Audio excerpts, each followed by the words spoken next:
Hello everyone, it's Farket here, and in this episode of Problems with the Forest, I'm going to cover one that I see in reviews a lot for the game, usually the negative reviews, and it's one that I've never really given much thought until I did, and that is why I'm making this video. And that problem is there is no reason to build a base. At first, when I read that, thought of it in a way that it just didn't matter, like it's player freedom. But then I actually thought about it, and it's true, especially if you're comparing it to other games. In Sons of the Forest, there's no real processes or things you need to do to have a base. There's no long-term storage options. You don't need to collect a whole bunch of resources to make a certain thing. The game doesn't have that. Another reason not to build a base is the inventory management system in the game, in that you can carry at least one of every item. This isn't an inventory management simulator. The inventory in this game definitely has its pros, but in terms of things like base building, it has its cons because it negates the need to build a base. I've always appreciated that Sons of the Forest had an inventory system the way it does, but I think it does have negatives that need to be addressed. The next thing is that building a base was often to protect your stuff, but because you can carry your stuff, you don't really need to. I mean, you can get backups of stuff. That's one thing. You could just build a shelf. The enemies aren't really going to attack the shelf. Though in regards to enemies, sometimes building a base can be worse for having enemies because you have to cover so many points of that base to prevent them from being attacked, because sometimes it could actually make enemies more difficult. This has been fixed now, but for example, there was a worm or John 2 thing where he would just glitch your walls and then he's inside your base. It was a nightmare to kill. It was actually easier to try and leave your base so he could go out and then you could kill him. And I suppose the next thing would be sort of survival aspects, but there is really none. You can just sleep with a tent and a stick. They've added pajamas, so if you want a good sleep, you just put the pajamas on and just sleep on the ground underneath a boiled tent and you'll get sufficient sleep. You can sleep on a cold, wet ground, it doesn't matter. The player has no sense of morale, it's not a stat, so it doesn't matter how he's feeling. I always wondered why survival games have never touched on this, like a way a person's feeling. Human emotions like fear and sadness and desperation, all that stuff's not into the game. Of course, it would be way too complicated to add that. But for example, if you're sleeping on a wet ground, eating the same foods constantly, your morale's not going to be very good. I mean, there's no sense of safety, so there's no need for a base. But maybe, just maybe, this is M. Night's end goal, because I thought about the forest, and the forest is quite similar. Another thing is that growing, say, berries or vegetables and all that, you don't need to. There's so many out there. You just find your favorite spots and then go and get them. It's slightly more convenient to grow them, but yeah, it's not major. Just more I want to add to this point. You could have seeds in the game for cotton or something like that, similar to, say, subsistence, where it doesn't grow in the wild, but you have to grow it yourself. That incentivizes a base. I don't know of any other seeds that could produce anything, maybe some fruits or vegetables that are higher grade quality that you could survive on to increase the stew systems, because the stew system is pretty good, but I think it could be expanded upon to add some late game stuff. So have the seeds in the world, like those shacks they keep adding, and you grab the seeds and go back and create a garden and grow things that don't grow in the wild, like carrots, onions, potatoes, cotton, etc. Or because the game does have its own mythical thing, whether it's alien race or religious thing, they could add some seeds that do some crazy stuff. This is another point I wanted to add, but I don't know if they should do it, but the domestication of animals. Games like Green Hell have introduced it. I didn't mess with it too much in Green Hell. It was actually quite tedious, but they could do it in this. And you could get Calvin to maintain the pen where they're stored. I don't know how I feel about this idea, but it does incentivize the base building. Now, this is another one that I've just thought up after the fact, and that is there's no real obstacles in the world that require building. So you don't need to build to reach a certain place or to reach a certain objective or to access a certain item. There's just no reason for it. Possible example of to expand this on what they could do is have caves that you can walk down and requires you to build to access them or something. Or maybe derelict structures that have an item up inside it or something of value, and the player has to finish the building to reach it. So like mini games within the game, using the current tools the game already has to do it. It feels like the game just has all these tools of things to do, especially with the building, and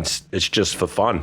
The game doesn't give you any challenges to use the tools they've given you. It's like walking up to a person who's giving you a quest. They hand you an axe and they say, go deal with it. And you're like, deal with what? And they go, huh? Yeah. Thinking about it, the game's missing the why a lot. Why should we do the things we're doing? This is more of the forest building versus Sons of the Forest building, which I'm working on a video. But I think a thing that made the forest stand out over Sons of the Forest was the chaos of the forest building. It was so different and so unique and so specific, and it was a puzzle within itself. It was its own living, breathing system. It was so advanced. I spent 3 years making content out of it. I think I spent 2 months and I think I was done with the building system in this game. There's nothing to figure out. It just fits together like Lego. Either the pieces connect or they don't. And that's an unfortunate thing, but I'm going to cover that in the next video. So thinking about all this, maybe it's just End Knight's plan. End Knight is big on player freedom, doing what you want to do, not being told what to do. And I think if the game's telling you must build a base, then yeah. Because I think Fallout 4 went through a similar thing where they said building wasn't compulsory, but it kind of felt like it. But in this game, it doesn't feel like it, I don't think. So I'm going to move on to my solutions like I have done in the last video.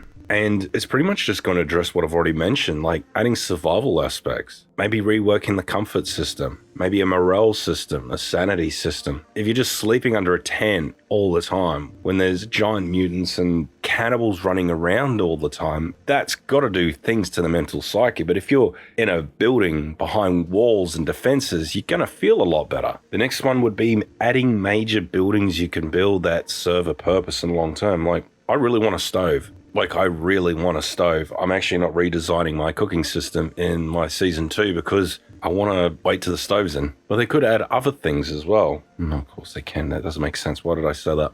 They could just do little things, kind of like Subnautica. Like, for example, you kind of got to have a base so you can charge your batteries. Like, why not have that? Maybe stop so many items from respawning and add craftable versions of that. For example, rope. So you need a certain tree for that. I'm not very good with this. For example, Green Hell has liana, I think it's called. It's a vine.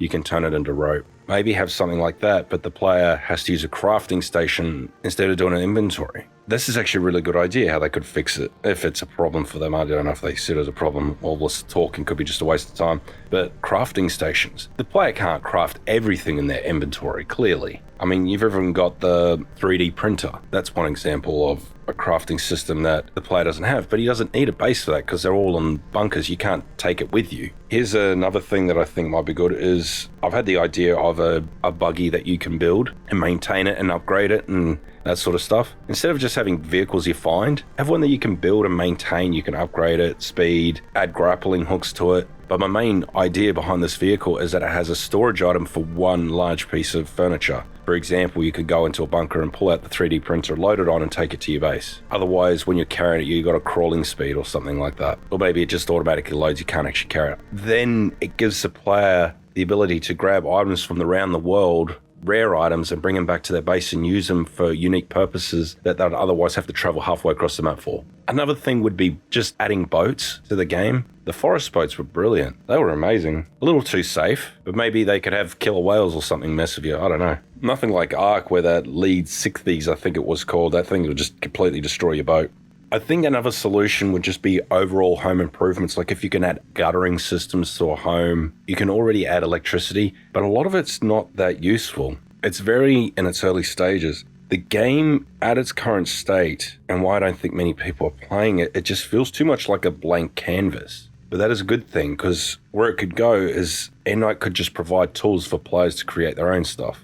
Even what Tony Macaroni was able to do. He was able to make a crafting bench and that sort of stuff, as I mentioned before, for modders to create things for the game, like bricks and mortar, for example. Though after it all, there is a reason to build a base, and that is just completely up to the player. It's good that they get a choice on whether they do or don't. Should it be a requirement? No, but maybe incentivize it a little bit more. Because a lot of those comments that say that there's no point in building a base will often praise the building system in this game. And End Knight are no stranger to being innovative. They've come up with this building system, and the one in the forest was invented by them too. So I think it's kind of crazy that you've got a survival game series that invented two completely new building systems that have never been done before. I mean, you could compare Valheim being similar, but it's not as interactive as this. Nowhere near interactive. You still got to open menus, and I think this is a much broader issue, if it is an issue, that needs to be expanded upon. And I think End Knight will handle it pretty well. They're pretty smart and pretty innovative as well.